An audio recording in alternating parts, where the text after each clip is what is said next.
देखिए, आपको बता दें, सीएम ममता की वार्ता की अपील के ठीक अगले दिन आंदोलनकारी डॉक्टरों ने प्रधानमंत्री नरेंद्र मोदी और राष्ट्रपति द्रौपदी मुर्मू को चिट्ठी लिखकर कहा है कि इस मामले में आप दखल दो ताकि इंसाफ मिल सके। वहीं दूसरी तरफ आरजीकर मेडिकल कॉलेज के बर्खास्त प्रिंसिपल संदीप घोष ने नार्को टेस्ट कराने से इनकार कर दिया है, जिससे इस पूरे मामले में शक और ज्यादा गहरा हो जाता है। कैसे, इस रिपोर्ट में देखिए।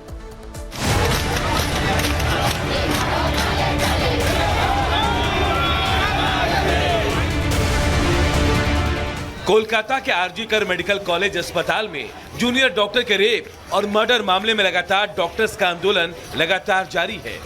डॉक्टरों और बंगाल सरकार के बीच डॉक्टर्स की मांगों को लेकर और प्रदर्शन खत्म करने पर सहमति नहीं बन पा रही।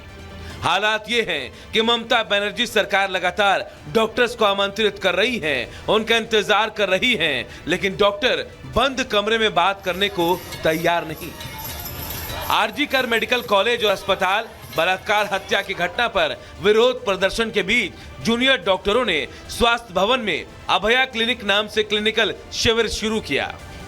प्रदर्शन के साथ डॉक्टर्स इलाज भी कर रहे हैं।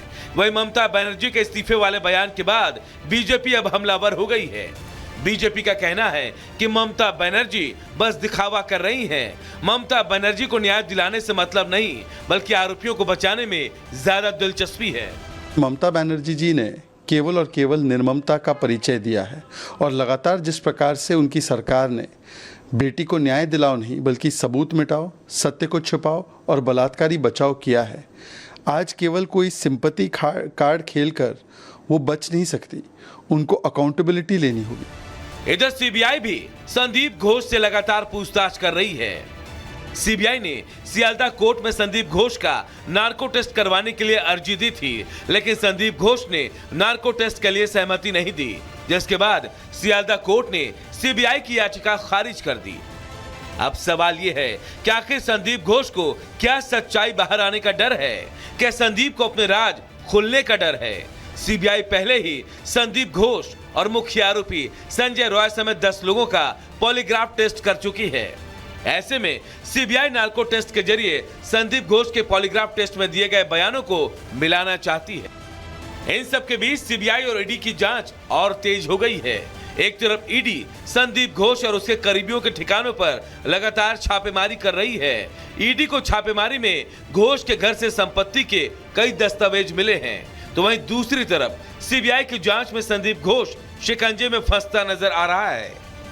Bureau report, Republic Bharat. देखिए, सवाल बड़ा है कि नार्को टेस्ट से बर्खास्त प्रिंसिपल संदीप घोष क्यों डरा हुआ है? ऐसे कौन से गुनाह है जो उसको लग रहा है कि टेस्ट के बाद सामने आ जाएंगे? और यहाँ रुकेंगे एक छोटे से ब्रेक के लिए, लेकिन खबरों का सिलसिला लगातार जारी रहेगा। बने रहिए रिपब्लिक भारत के साथ।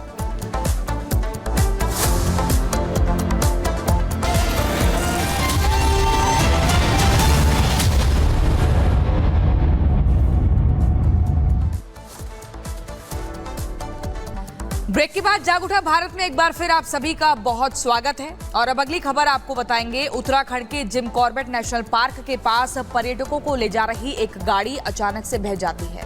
दरअसल रामगंगा नदी का जलस्तर बढ़ने के बाद वहां जो पुलिया एक जगह से दूसरे छोर तक पहुंचाती है, वो पुलिया अचानक से टूट जाती है और देखिए किस कदर गाड़ी ये बह गई। तस्वीरों में आप देखिए, उत्तराखंड का मामला है। जिम कॉर्बेट नेशनल पार्क के पास पर्यटकों को ले जा रही कार बह जाती है।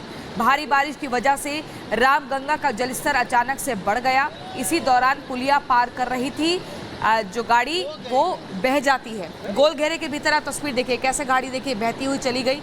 ये देखिए अचानक से गाड़ी जो पुलिया से गिरी है।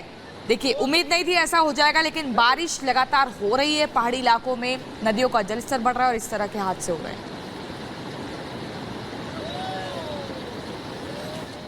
और अब बिहार की बात करेंगे। बिहार के पटना से जिस तरह की खबरें सामने आ रही हैं, कुछ इसी तरीके की खबरें और वक्फ की जो करतूतें हैं वही संशोधन की मजबूरी बन गई हैं। क्या है पूरी खबर, इस रिपोर्ट में आपको दिखाते हैं।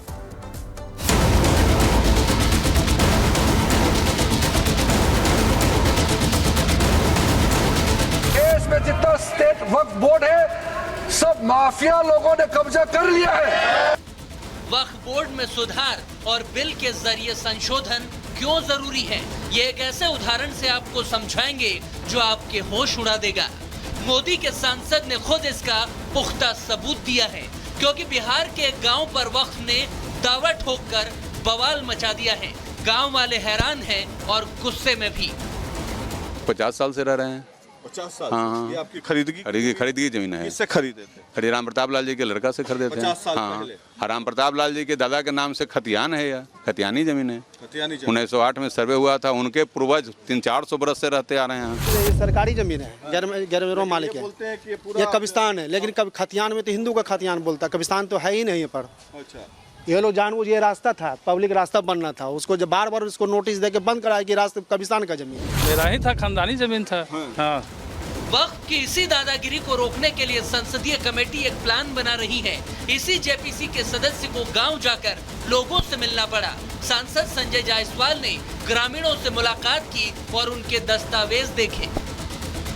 वहाँ पर यह नोटिस टंगा हुआ है कि आप जमीन खाली करें, जबकि डिस्ट्रिक्ट मजिस्ट्रेट ने अपना वह नोटिस वापस ले लिया और यह बताता है कि वहाँ का जो मुतवली है वह किस सीमा तक कानून की बात नहीं मानता है। हाईकोर्ट ने स्टे लगा दिया है। उस आदमी ने सबसे पहले जितनी भी वहाँ की सरकारी ज़मीन थी सबों को अपने नाम पे करवाया। उसका सबूत मेरे पास है। 2021 में लोगों ने ऐतराज़ किया कि आप सड़क की ज़मीन और कुएं की ज़मीन आपके नाम पे कैसे, तो उन्होंने ये सारी संपत्तियाँ वक्फ घोषित कर दी। वक्फ बोर्ड की ऐसी ही करतूत और जबरन दावों ने वक्फ बोर्ड में संशोधन को एक मजबूरी बना दिया है। इसका सबसे बड़ा और ताजा सबूत है पटना से सटे फतुआ के इस गांव का मामला, जिस पर वक्फ ने दावा कर दिया है।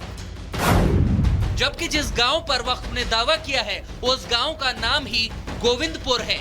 यहाँ पर 90% आबादी हिंदुओं की है और 10% लोग मुस्लिम समाज के रहते हैं।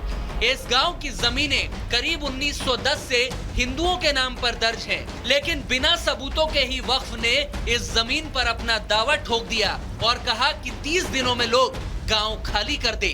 वक्फ के नाम इस जमीन की रजिस्ट्री का दावा 1959 का किया जा रहा है, लेकिन अब 2024 में वक्फ इसे खाली कराने को कह रहा है। जबकि आरटीआई से पता चला है कि सुन्नी वक्फ बोर्ड ने जो कागजात दिखाए हैं उसमें वो कॉलम ही खाली छोड़ दिया जिसमें जमीन दान करने वाले का नाम देना होता है। यानी वक्फ को ये जमीन किसने दान दी बोर्ड को भी नहीं पता। लेकिन जिस गांव में पीढ़ियां गुजरी, बच्चे से बूढ़े हो गए, अब उन लोगों से उनकी जमीन छीनी जा रही है। ग्रामीणों ने वक्फ की दबंगई के खिलाफ गुहार तो कलेक्टर से भी लगाई, मगर राहत नहीं मिली। तब जाकर मोदी के एक प्रस्ताव से उम्मीद की किरण मिली है। बीजेपी सांसद ने गांव वालों को भरोसा दिलाया है कि जेपीसी के सामने खड़े होकर उनके हक की बात कहलवाई जाएगी। मैं निश्चित तौर पर अपने अध्यक्ष जी के पास जाके अपील करूंगा कि हम सभी वक्फ बोर्डों को सुन रहे हैं, सभी उनसे संबंधित सरकार के विभागों को सुन रहे हैं। इनसे पीड़ित लोगों की भी सुनवाई जरूर होनी चाहिए। हर हालत में इस तरह के लोग जिनके साथ इतना बड़ा घोटाला और धांधली, क्योंकि यह तो बेचारे रिट में चले गए, पर बहुत सारे ऐसे गरीब हैं जो रिट में जा नहीं सकते हैं। हाईकोर्ट में कितने लोग सक्षम है रिट करने के। वक्फ को जो ये अधिकार मिला है कि जहां हाथ रख दो वो जमीन उसकी हो जाती है, फिर आप लगाते रहिए वक्फ ट्रिब्यूनल के चक्कर, क्योंकि कोर्ट जाने का रास्ता तो बंद है। इसी में तो सरकार बदलाव करना चाहती है, मगर कुछ लोगों को ये भी मंजूर नहीं है। Bureau report, Republic Bharat.